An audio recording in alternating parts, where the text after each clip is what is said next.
निखिलेश्वरम परमहंस श्री निखिलेश्वरानंद जीवन चरित कथामृत episode 10th 10वां भाग। कथांक से आगे मैं विस्मयाभिभूत होकर उनके चरणों में गिर पड़ा। श्वास प्रश्वास साधना सबसे पहले मैंने नागा बाबा से ही सीखा था। उसके बाद इसका उच्च ज्ञान मैंने पूज्य गुरु सच्चिदानंद महाराज से भी प्राप्त किया। नागा बाबा के पास अलौकिक सिद्धियां थी। दूसरों के मन को पढ़ पाना उनके लिए सरल था।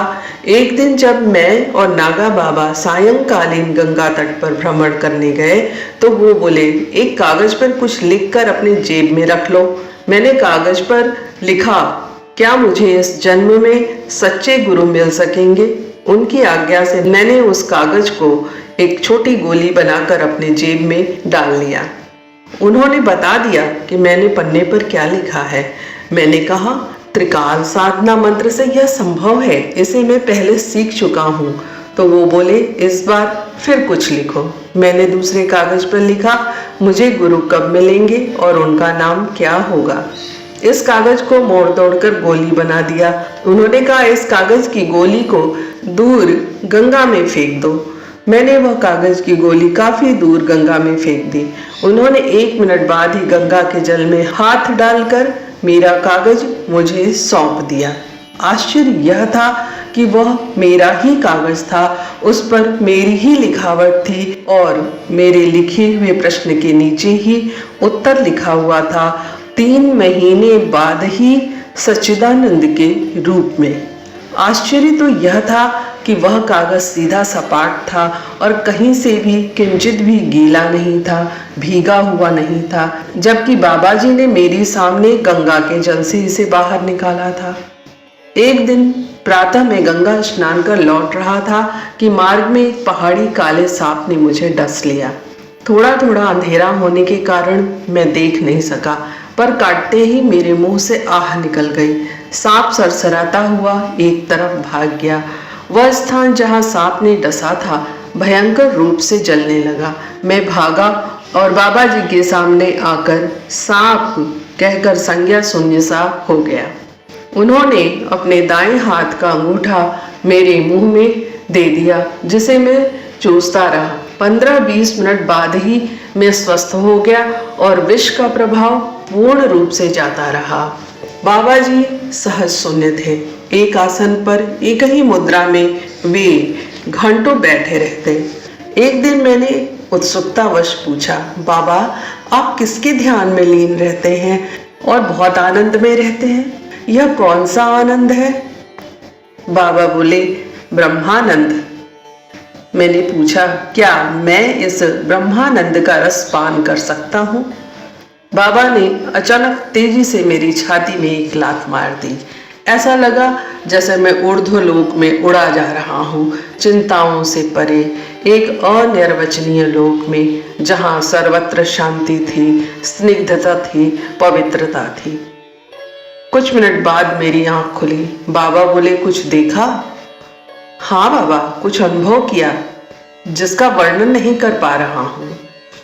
बस इससे ज्यादा पाने के लिए अभी तुम अधिकारी नहीं हो। जब समय आएगा तब देखा जाएगा।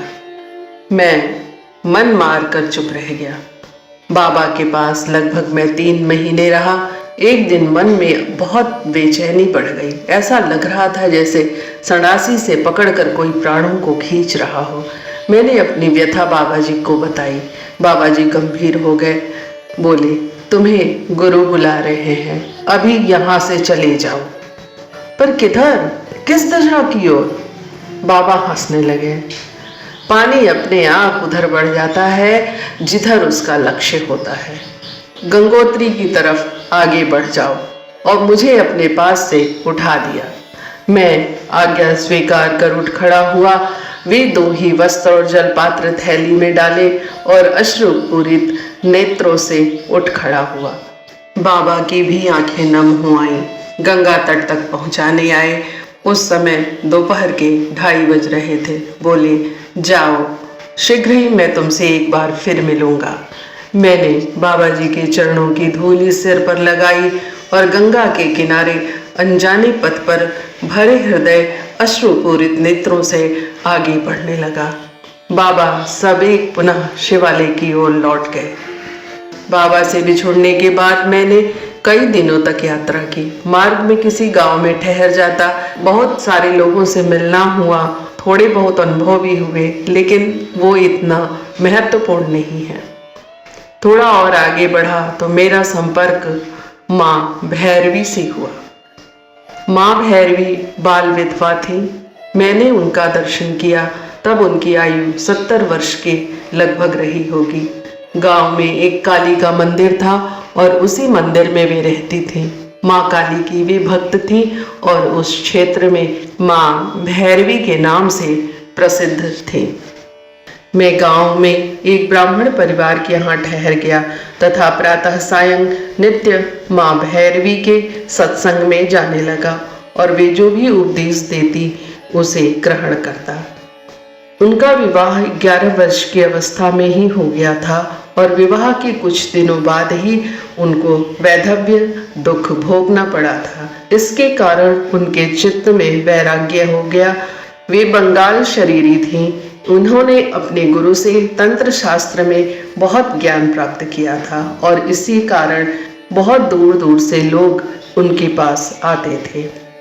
पिछले 20-22 वर्षों से इन्होंने अन्न छोड़ रखा था, मात्र फल दूध ही सेवन करती थी।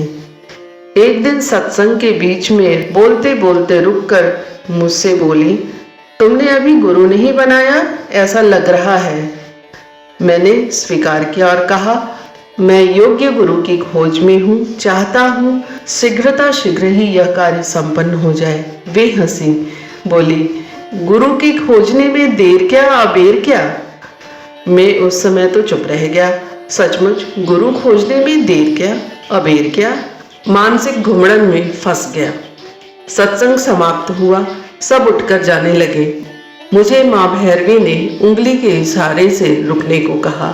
बोली, मन अशांत है? हाँ माँ, वास्तव में मेरा जीवन अकारथ जा रहा है। लगभग 2 वर्ष हो गए और अभी तक गुरु प्राप्ति संभव ना हो सकी। मैंने जिज्ञासा की, कैसे गुरु प्राप्त करूं माँ, आप ही उपाय बताओ। वे हंसने लगी और बोली, शिष्य बन जाओ, शिष्य बनते ही गुरु की प्राप्ति हो जाएगी। मुझे आश्चर्य हुआ। बात लपेट कर कही गई थी। मैंने कहा, समझ नहीं पाया माँ। उन्होंने कहा, गुरु मिलना तो सहज सुलभ है, किंतु शिष्य बनना और अपने हृदय में शिष्यत्व उत्पन्न करना, अपने विचारों में शिष्यत्व उत्पन्न करना, अपने मानस में शिष्यत्व को स्थापित करना अत्यंत कठिन है और शिष्यत्व गुण के विकास में वर्षों वर्ष बीत जाते हैं।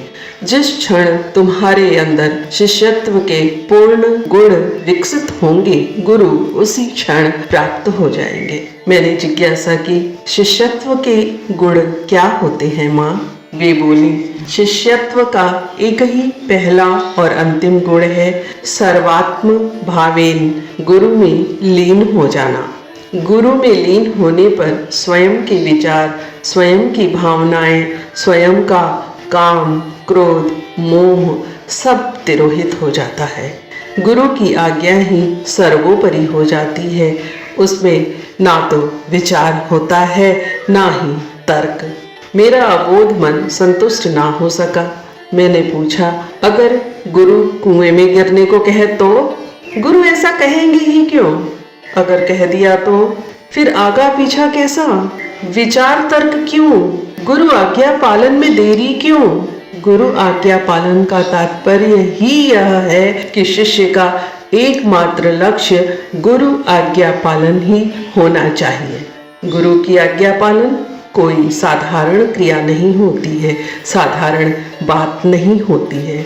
इसमें ना तो आगे का विचार होता है, ना पीछे का, ना ऊंच का, ना नीच का। भविष्य के प्रति चिंता करना गुरु का कार्य है, शिष्य का नहीं। तो मैंने कहा, संभवतः मुझसे ऐसा नहीं हो सकेगा, तो गुरु प्राप्ति भी संभव नहीं। वे उठ खड़ी हुई और अपने साधना कक्ष में चली गई। मैं 10-15 मिनट वहीं बैठा रहा। शिष्यत्व का एक नया अध्याय मेरे सामने खुला। वस्तुतः किसी से प्राप्त करना सहज सरल नहीं। जब तक हम उसे कुछ ना दें तब तक प्राप्त करने की आशा भी कैसे की जा सकती है। और मेरे पास देने के लिए है भी क्या? तन मन। मुझे दुख और ग्लानि हुई कि मैं अभी तक शिष्यत्व के गुण अपने आप में एकत्र ना कर पाया। फिर मैं उम्मीद ही क्यों करूं कि मुझे गुरु मिल जाए? कमी तो अभी तक मुझ में ही है। और ग्लानि से मेरे आंखों से टप टप आंसू गिरने लगे। मैं उठ खड़ा हुआ, निवास स्थान पर आया और सो गया। सिर भारी हो गया था। वस्तुतः भैरवी माँ ने मेरी त्रुटि को मुझे दिखा दिया, जिसे मैं समझ ही नहीं सका था, जिसे मैं भूल बैठा था, जिसकी ओर मेरा ध्यान ही नहीं गया था। दूसरे दिन मैं सत्संग में नहीं जा सका। तीसरे दिन माँ का ही बुलावा आ गया कि मेरी साधना कुटिया में 3 बजे के लगभग आकर मिलो। मैं तो उस दिन जाने का उपक्रम कर रहा था, किंतु आदेश पाकर दोपहर को नियत समय पर पहुंचा। साधना कक्ष से ध्वनि आ रही थी, सुर ललना तथे तथे तथा विनयोत्तट नृत्य रते, हास विलास हुलासमयी प्रणतार्थ जने मित प्रेम भरे। धिमि कट किक्कट धिक्कट धिमि ध्वनि घोर मृदंग निनाद रते, जय जय हे महिषासुर मर्दिनी रम्य कपर्दिनी शैलसुते। सहित महाहव मल्ल मतल्लिक तरल कमल रते, विरचित वल्लिक पल्लिक मल्लिक झिल्लिक झिल्लिक वर्ग विते। सतकृत फूल समुल्ल सितार तल्लज पल्लव सल्ललिते, जय जय हे महिषासुर मर्दिनी रम्य कपर्दिनी शैलसुते। मैं सम्मोहित सा सुनता रहा और कुछ ही क्षणों बाद आदेश मिला, अंदर आ जाओ। साधना कक्ष में मैं अंदर चला गया। कक्ष छोटा सा था किंतु धूम्रायित था। मैं शिशुवत उनके द्वारा बिछाए गए आसन पर विनम्र भाव से बैठ गया। वे बोली। शीश कथा अगले भाग में।